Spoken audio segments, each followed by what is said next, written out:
Es vasco, pero de orígenes zamoranos y recriado en Sevilla. Precisamente el pueblo zamorano de sus padres, Villalpando, fue el promotor de su primer libro, fotográfico, y este libro fue el modelo para el resto de sus novelas.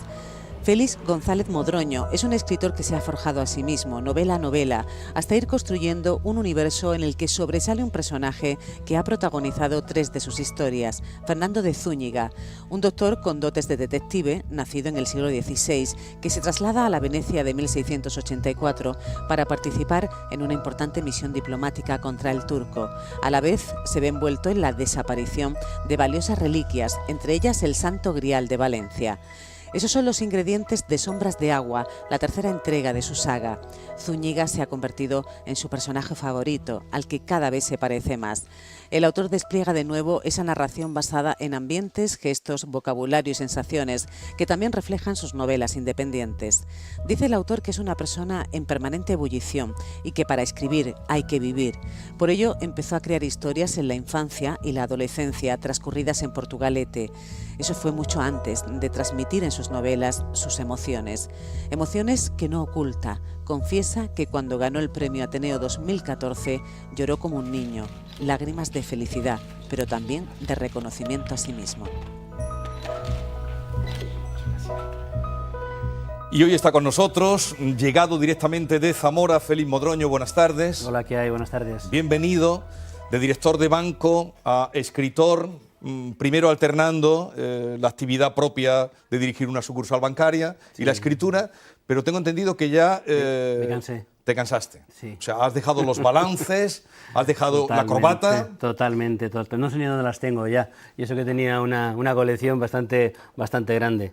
Han sido 26 años casi dedicados a la banca, en cuerpo, en parte en alma, pero sobre todo en cuerpo, porque el alma la tenía en otros sitios. Y la verdad es que no la echo de menos, ¿eh? Hace un mes más o menos que lo he dejado y de momento no me ha dado tiempo a echarla de menos nada en absoluto. ¿Y cuánta gente te ha dicho, pero qué haces, Félix, o no? Pues casi todo el mundo, efectivamente. Casi todo el mundo me ha dicho que no estoy muy bien de la cabeza y que dejar algo tan seguro, con un sueldo relativamente cómodo y tal, pues no es una cosa muy habitual. Pero bueno, supongo que a todos nos llegan esos momentos vitales a lo largo de la vida en el que tenemos que tomar una serie de decisiones y esta vez pues ha coincidido con mis 51 años que voy cumpliendo. No los aparenta. No los aparenta, no, pero eso te lo iba a decir yo. Ya los tengo, pero ya los tengo. Entonces nada, ni prejubilación ni nada. Sí. Dedicado. He cerrado una página en el banco y me dedico ahora única y exclusivamente a escribir, que es lo que realmente me estaba llenando en los últimos años, ¿no? Bueno, ya lo sabemos, porque yo cuando te conocí, un director de banco que escribe La sangre de los crucificados, que nos llegó, y ya conocimos ahí a Félix y su pasión por la escritura. Además, me hiciste un pequeño reportaje, me acuerdo. ¿En el Público Lee? En el Público Lee, me metisteis la cámara en el despacho, no pedí permiso a nadie, pero bueno, ahora ya me da igual. Pero fíjate, Félix, que a mí me asalta la duda, conociendo tu pasión por la literatura, sí. Que en fin, el momento en el que te vas del banco es en el que los bancos están ahora mismo contra las cuerdas. ¿Me estás llamando cobarde? No, has hecho muy bien. Digo porque ahora los clientes, y con alguna sentencia, por ejemplo, cláusula suelo... Tremendo. Malos tiempos para los compañeros. O sea, aquí les quiero mandar un abrazo muy fuerte, que estoy con ellos en espíritu, pero que van a tener que lidiar ahora en serio. ¿Pero tú también pusiste cláusula suelo? Yo he firmado muchas hipotecas con cláusulas. Muchas, pero además fue la época de concesión de hipotecas y bueno, no vamos a entrar en ese tema porque respeto evidentemente todo lo que se refiere a las sentencias, pero en mi caso puedo decir que ninguno de mis clientes firmaron engañados. Todos sabían. ¿Sabían? Claro. El problema de la cláusula suelo es largo, eso daría para debatir, pero resumiendo te diría que hay un mínimo de rentabilidad. Con los bancos no hubieran concedido las hipotecas si no hubieran tenido ese mínimo de rentabilidad. Algunas eran un máximo, pero ahí lo dejamos. ¿Alguna vez, Félix, alguna persona que tus directivos te decían que no le dieras dinero o le diste dinero? Bueno, yo he tenido bastantes atribuciones para dar dinero a quien considera oportuno. Entonces, ha habido muchas veces que no solamente contaba lo que venía en los papeles, ¿no?, sino lo que realmente... yo miraba, me acuerdo una vez un caso de un chaval que además hoy pues es un gran empresario, hace muchos años, y me necesitaba para terminar su negocio como fuera 6.000 euros, y yo le miré a los ojos y le digo, fírmame un seguro de vida, porque si sé que no te pasa nada, me lo vas a devolver. Pero él no tenía avales ni tenía nada. Afortunadamente hoy es un gran empresario. Desde la labor de director de banco hay mucha gente que ha ayudado a los clientes a realizar sus sueños. El problema de la banca es que no ha sabido gestionar bien sus productos. La banca, en mi sincera opinión, creo que lo que hace es emitir productos que ellos consideran rentables y aprovechar su amplia red comercial, que es fantástica, para colocarlos como sea y al precio que sea, cuando realmente lo que tendría que hacer es productos más adecuados al cliente, ¿no? Yo creo que no mira el producto que necesita el cliente, sino el producto rentable que a la banca le interesa. Entonces esto ves, hace un mes no lo podía haber dicho. Pero... no me lo hubieras dicho. Bueno, pero quedaremos emplazados para seguir hablando. Pero es un tema muy interesante. La verdad que yo desde luego no reniego porque bueno, pues he conocido a gente maravillosa, me ha servido para documentarme mucho también, además, en mis novelas, para estar a pie de calle. Y bueno, he hecho lógicamente muchos amigos, ¿no? Pero en esta novela no, desde luego, aunque hay algún pasaje que ahora entraremos también que sirve para la vida, pero ¿cómo sientes tú la llamada de la escritura? Porque tú estabas trabajando en tu banco y lo que tus aficiones, pero ¿cómo llega a ti la llamada de la escritura? Pues el tema es, que además que por eso me giro para que se vea el lado izquierdo, es que tengo un accidente muy serio en el ojo derecho, que además me obligó a estar mes y medio boca abajo, lo perdí. Luego perdí la visión, mantengo el globo ocular ahora, me tengo que operar en unos días a ver si... A ver si la recuperas. No, a ver si mantengo el globo ocular, porque me está dando mucha guerra, ¿no? La visión es imposible que la pueda recuperar, pero bueno, pero mira, estuve mes y medio boca abajo, durmiendo encima de un flotador. La verdad que fue una experiencia, bueno, traumática, pero me sirvió también para darme, fue otro parón en mi vida, y dije, bueno, yo no puedo estar todo el día trabajando mañana, tarde y noche, necesito algo que me llene. Había ganado algunos concursos pequeños de relatos, de cuentos, y me decidí a afrontar mi primera novela. Había conocido La leyenda del cachorro, que me llamó mucho la atención, y además coincidió que había conocido también el Hospital de la Caridad en Sevilla. Después de varios años aquí era un pecado que no lo hubiera conocido, y dije, tengo que hacer una historia en la que Hospital de la Caridad y el cachorro se relacionen de algún modo.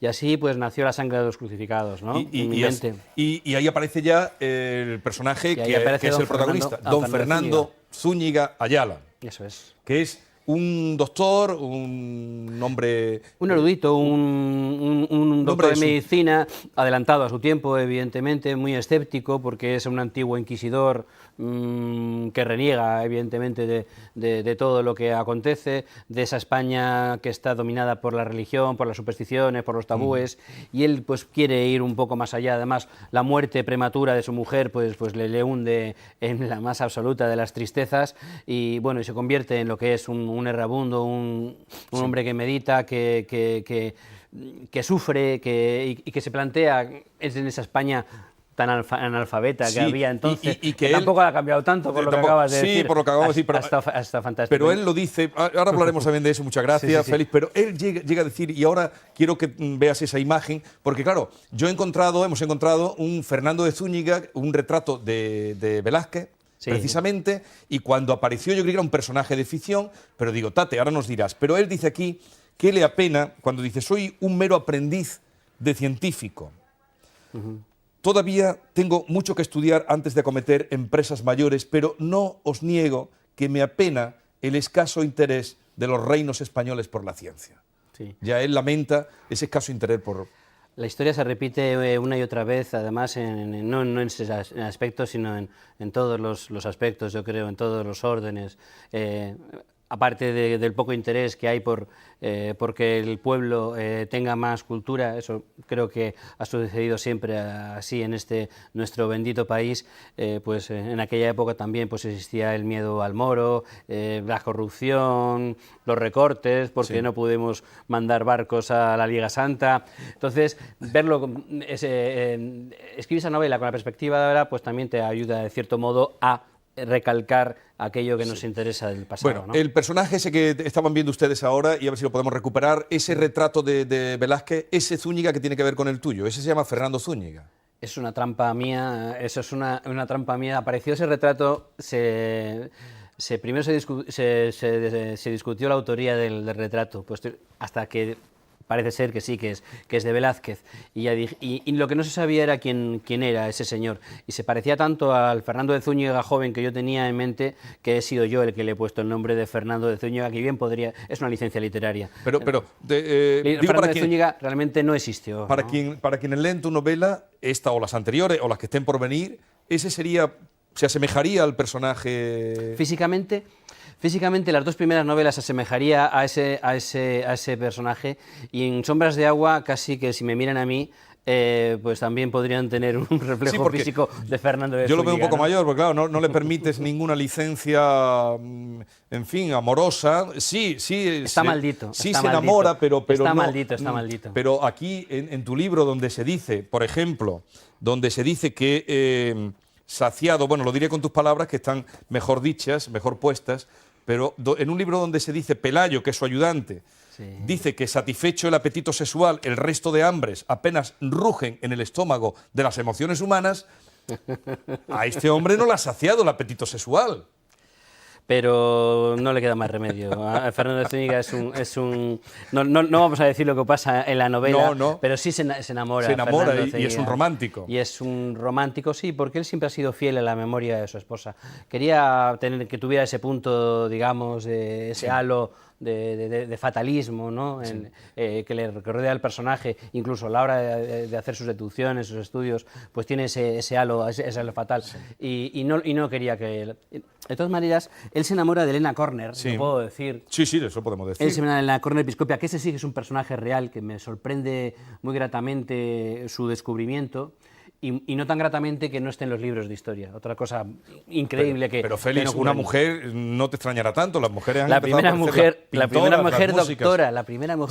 Yo no lo sabía, lo he descubierto aquí. La primera mujer. En una universidad europea, y nadie sabía quién era Elena Corner, ¿no? Pues me ha permitido reivindicarla y descubrirla. Desde luego, Fernando de Zúñiga, al conocerla, se tiene que enamorar irremediablemente de ella.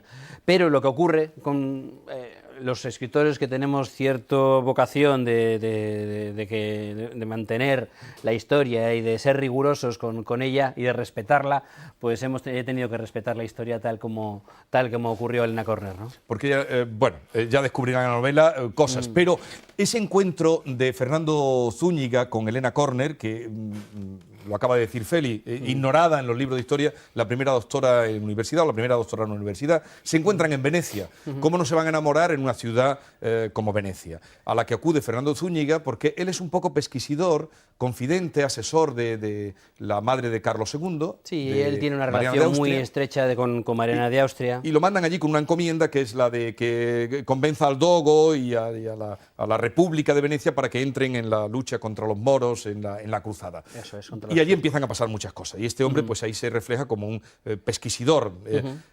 Y llegan a la ciudad cuando está en carnaval. Exactamente. Tampoco es tan difícil porque en aquella época, por supuesto, los carnavales de entonces no son los de ahora. Los de ahora es un invento relativamente moderno, lleno de color y de turistas por todas partes. Los carnavales de entonces eran mucho más oscuros, me atrevería a decir, ¿no? Era el típico uniforme ese de la túnica negra con la máscara blanca, y además había épocas en que los carnavales duraban muchos Claro, meses. porque a mí me ha extrañado que en enero ya estaban en carnaval. Yo haciendo cuentas y decía, le tengo que preguntar a Félix cuánto dura el carnaval. Y, Pues ha habido momentos en la historia de la República de Venecia que los carnavales empezaban incluso en septiembre. Era increíble. Ellos aprovechaban los carnavales para poder ir disfrazados permanentemente a todas partes, ¿no? De hecho, era casi un uniforme durante meses para todos los venecianos. Eso permitía igualar a todas las clases sociales, permitía los encuentros amorosos tranquilamente al anonimato de las máscaras, y me resultó muy curioso. Estaba prohibido solamente en el Consejo de los 10 y en algunos casinos, pero el resto de la vida los venecianos iban permanentemente uniformados, ¿no? Iban permanentemente disfrazados. Sí. Yo pensaba, digo, pues esta gente disfrazada todo el día, pues aquí cometerían crímenes, o sea, que esto aprovecharían para cometer venganzas. Nada más lejos de la realidad. Venecia era la ciudad con menos crímenes del mundo. Pero el refinamiento veneciano, porque aquí Venecia está plasmada, he ido visitado como todo el mundo Venecia, pero está muy bien, hay un plano incluso que se puede seguir para seguir todos los sucesos que acontecen, que hay asesinatos, hay lo propio de un thriller que es también esta novela, una novela policial, digamos, ¿no? Pero me llama mucho la atención cuando hablas de la República, ahora que estabas diciendo de que no cometían, que era, lo dices aquí, el lugar donde menos crímenes se cometían. Correcto. El refinamiento y la importancia también de la sociedad civil. Cuando llega el dogo, que el dogo es la máxima autoridad, entonces cuando va al primer encuentro con Zúñiga, le dice, quizá os llame la atención que venga acompañado por mis consejeros, pero no puedo abrir ningún tipo de correspondencia ni recibir a extranjeros si no es en presencia de al menos 4 de los 6 que tengo. Son nuestras normas para evitar corruptelas y enriquecimiento por uso indebido de nuestro cargo. Un dogo debe servir a la República y no al revés. Así es. Esto se podía escribir en letras mayúsculas. En algunas instituciones. No, en casi todas, hoy en día absolutamente en casi todas. Yo creo que fue un poco el éxito de que Venecia perdurara tanto tiempo a lo largo con todo su potencial que tenía y la importancia tan grande que tenía en ese momento en todo el mundo, ¿no? No se permitía la corrupción, había un sistema, incluso para la votación del dogo, había un sistema permanentemente de vigilancia y tal. Había una vigilancia excesiva también, espías por todas partes, sí, pero ellos tenían muy claro que lo primero era la defensa de la República. Entonces eso les permitió luego la supervivencia hasta casi los tiempos de Napoleón, ¿no? Pero la verdad que Venecia era un ejemplo realmente de funcionamiento a todos los niveles. Sí, porque siempre además van dos, o sea que eso está documentado que era así, que el dogo respondía y tenía ojos que vigilaban. Creo recordar que solamente podía recibir colonias y flores, los únicos regalos que podía admitir el dogo, no podía admitir ningún otro tipo de bueno, regalo. Además del carnaval que permite esas licencias, la ciudad de Venecia que permite el amor, esa decadencia que está aquí contada, hay un congreso que no sé si existió en esa época, porque estamos en el siglo XVII, 1684, ¿no? 1684, cuando arranca la novela, y bueno, pasan allí unos meses. Se está celebrando en Venecia un congreso de científicos de toda Europa en torno a Aristóteles, que un poco comisaria esta doctora Helena Corner, ¿no? ¿Es cierto que se dio ese congreso o es una invención? No está documentado, por lo menos, ¿eh? No, es una de mis licencias literarias. Por allí Locke, Newton. Es cierto que ellos los ingleses sí que se reunían en la Royal Society de Londres, sí es verdad que se reunían entre ellos, Newton, Halley, pero el resto de científicos lo que sí ocurría era que se carteaban, es cierto. Y lo que es verdad también es que cada una de las cosas que dicen los científicos en la novela son lo que ellos realmente pensaban, evidentemente, y lo que ellos decían a través de sus cartas. Pero me pareció muy divertido el hecho de reunirlos, de hacer ese primer gran congreso científico de la historia y hacerlo en Venecia, porque así, de esa manera, pues discutían en torno a la figura, a la vigencia del pensamiento de Aristóteles, que había estado vigente casi sin discusión ninguna durante miles de años, ¿no? Entonces me parecía muy interesante servir también como hilo conductor a la novela y de alguna manera, por lo que comentabas antes, me gusta ser didáctico a la hora de escribir mis novelas, dentro de que procuro que no se pierda la tensión a la hora de resolver los crímenes o incluso la propia tensión amorosa, la propia tensión sexual que hay. Me gusta ser un poquito didáctico y de vez en cuando meto mis pinceladas pinceladas para que la gente realmente se sienta, sepa dónde está. Y luego, en esos diálogos que son, por una parte va creciendo el amor entre Elena y Zúñiga, pero también es un diálogo de nivel, de altura, de científicos, y se plantea la cuestión de la fe y la ciencia en ella, que es muy... A mí me daban un poco de pena realmente los científicos, porque la mayoría eran muy creyentes, muy religiosos. Evidentemente los libros estaban entonces en los monasterios, en los conventos, y tenían serios problemas algunas veces para dar explicaciones, científicas, respetando la Biblia, ¿no? Sí. Respetando la palabra de Dios, ¿no? Entonces, Pero era en ese tiempo también... fue un tiempo de cambio, claro, digamos. estaba ya al caer el siglo de las luces, ¿no? Eran los primeros, eran los ilustrados, efectivamente. Entonces, bueno, tardaría un poco más, pero ya había ese movimiento, y sobre todo en una ciudad como Venecia y en Europa, eso en España era impensable. Sí. Pero dice Zúñiga, cuando habla en esos paseos que se dan en barca, porque ahí está una barca, mira, coincide el momento que al atardecer pasean en la góndola todos los días, ¿no? Y dice, cada día, le dice él a ella, la ciencia soluciona cuestiones que antaño solo podían explicarse a través de la fe. Tal vez algún día incluso pueda resolverlas todas. Entonces, ¿será necesario seguir creyendo en Dios? Ahí está la pregunta. Yo no soy creyente, pero respeto evidentemente mucho a quien necesita tener algo en lo que creer. Cada vez los científicos, a mí me asombra y me admira los científicos que son creyentes, porque realmente Tendrán más argumentos. Pues tendrán más argumentos que los profanos, que realmente no. Pero es cuestión de fe, ¿no? Esa conversación y eso, ¿no? El científico listo, inteligente, que tema la Inquisición, que ha trabajado para la Inquisición y que se pregunta, ¿será necesario seguir creyendo en Dios cuando cada día la ciencia va aclarando esos puntos oscuros? Bueno, ahora vamos a conocer un poco más de ti, de Félix Modroño, que ya digo, se ha ido a vivir a Zamora, ha dejado el banco. En Zamora vives, ¿no? Sí, bueno, temporalmente ahora vivo en Zamora. Pero en la ciudad, sí. en la capital. No, vivo en un pueblecito, Villalpando se llama. O sea, 4 estáis allí. Bueno, no es tan pequeño. Además, mi padre es el alcalde y nuestra también. O sea que no, es un pueblo, para ser de la provincia de Zamora, importante, Sí. tiene casi 2.000 habitantes. Bueno, vamos a conocer un poco más de ti con Charo Gutiérrez. Charo, buenas tardes. Hola, Bienvenido. Charo, ¿qué tal? Muchas gracias. Bienvenido, Félix. Pues ¿Vamos con ello? Vamos a unas preguntas ya rápidas y directas. Félix Modroño, si le dan a elegir Bilbao, Sevilla o Zamora. Voy a tener que empezar a elegir entre una u otra, o voy a poderme quedarme con todas, ¿no? Los de Bilbao somos de donde queremos, ¿eh? Entonces también he de decir que cada vez que llego a Bilbao hay un sentimiento de decir aquí he nacido, ¿no? Y entonces donde uno nace sin querer... Más breve, Félix, un poquito más breve. ¿Sí? ¿Venecia Vale. o París? Venecia. ¿Qué consejo le daría a Susana Díaz para reclutar lectores? Pues el tema de la lectura obligatoria en el colegio está muy bien, pero yo a los padres también les educaría en el sentido de que recomienden.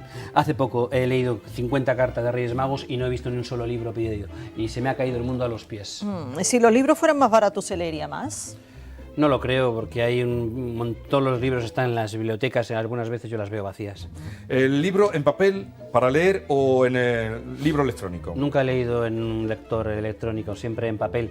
Para mí es un hobby y necesito papel. ¿Qué es lo más osado que ha hecho por amor? Me he cruzado España varias veces, en coche, en kilómetros y horas intempestivas. ¿Y qué ha hecho usted por los demás?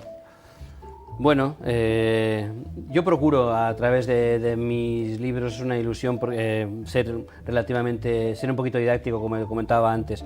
Me gusta de alguna manera enseñar. ¿Dónde ha encontrado más misterio, en el amor o en la contabilidad financiera? No. El amor tiene poco misterio, fíjate, al final. Yo creo que tratar con clientes día a día es mucho más misterioso, porque no sabes uno cómo va a entrar por la puerta, si te va a sonreír o te va a tirar un agrapador en la cabeza, como alguna vez me ha pasado, ¿no? ¿Pérez Reverte o Muñoz Molina? He leído más a Pérez Reverte, pasa que estoy enamorado de la prosa de Muñoz Molina. ¿Humberto Eco o Ruiz Zafón? Es que me dices dos de los libros de los que más me han gustado a mí a lo largo de toda mi vida. Yo creo que me ha influenciado más Humberto Eco. Humberto Eco no solo lo ha influenciado, además incluso ha señalado cuando hemos hablado para intentar conocerle ese libro, El nombre de la rosa de Humberto Eco. Humberto Eco. ¿Tiene algo su obra de Humberto Eco? Misterio. Me dicen que Fernando de Zúñiga que se asemeja a Guillermo de Baskerville. Yo digo que bueno, que sí, es una mezcla de Guillermo de Baskerville quizás y de Sherlock Holmes, además enclavado en el tiempo histórico entre los dos. Y a mí la verdad que El nombre de la rosa creo que es la única película que yo conozca que ha hecho honor al libro, porque en la mayoría de las adaptaciones luego la gente siempre son las películas peores que los libros, pero en esta ocasión yo creo que El nombre de la rosa a mí me marcó y esos misterios en esa abadía en otro tiempo, la verdad que yo creo de alguna manera ahí lo llevo. Bueno, y hay otro libro que da nombre a una película que a usted le gusta especialmente, que es El amor en tiempos del cólera, ¿no? Sí, ese libro, cada vez que me quiero dar un baño de humildad, me he hecho un vistacito a García Márquez y tojeo de nuevo El amor en tiempos del cólera. ¿La película que vio en ella? ¿La película El nombre de la rosa? No, en la de El amor en tiempos del cólera. No la he visto. Creíamos que era una de sus favoritas. La película era El nombre de la rosa. Comentaba precisamente que, por no comentar alguna de las de cine antiguo, que soy enamorado del cine en blanco y negro, de todo el cine negro, del cine de los grandes, de Wilder, pero quería comentar una película además que a mí me marcó, porque realmente es curioso, pero yo vi la película antes que el libro, El nombre de la rosa, y esa película luego que me dejó impactado en el cine, ¿no? Bueno, cambiamos de registro totalmente y hablamos de música, de una canción en concreto que a usted parece que le gusta mucho y que se llama No digas que no, de Enrique Urquijo y Los Problemas. ¿Es una canción especial? Sí, bueno, como casi todas las de Enrique Urquijo. Enrique Urquijo fue uno de los grandes, de los más grandes, y yo soy un enamorado de Los Secretos. Pues en esa época en que Enrique Urquijo, esa canción en concreto también la cantaba con Los Secretos. No digas que no, es una canción preciosa que habla de, bueno, que para mí es verdad que me ha significado mucho en momentos especiales de mi vida, y yo creo que es con la que me voy a quedar siempre, ¿no? Bueno, pues está claro. Una bella canción. Coincidimos en el buen gusto de Félix Modroño. Vamos a ver cómo ha quedado en nuestro fotomatón de su paso por el programa. Muy bien.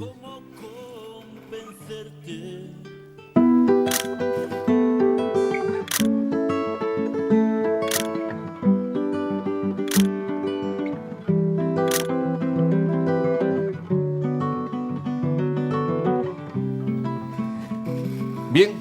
Pues yo creo que refleja, me veo reflejado en la fotografía de parte de Bueno, Ni un día sin libro, hoy dos, Sombras de agua, el libro de Félix Modroño, pero también quisiera llamar la atención sobre el libro Extraños llamando a la puerta. Es de Zygmunt Bauman, que ha muerto, nos acaba de dejar a los 91 años, el filósofo y pensador Bauman, maestro, luz y guía de todo el que quisiera escucharle. Acaba de publicar en nuestro país este libro, Extraños llamando a la puerta, y en su libro afirma que la respuesta a la crisis de los refugiados es suicida, es un tiro en el pie, dice, y mantiene que para que una clase social mísera no ataque al poder hay que darse otra más marginada. Ahí lo dejo para que entren en él y además de lamentar su muerte, lo lean. Bueno, nosotros nos marchamos, bienvenido y gracias por estar con nosotros. Nos marchamos precisamente con imágenes de Venecia, con el carnaval. Es digamos, la gala de apertura del carnaval de Venecia del año pasado. Lo dejamos, por cierto, el carnaval que está ya a la puerta, el 18 de febrero. Hasta mañana.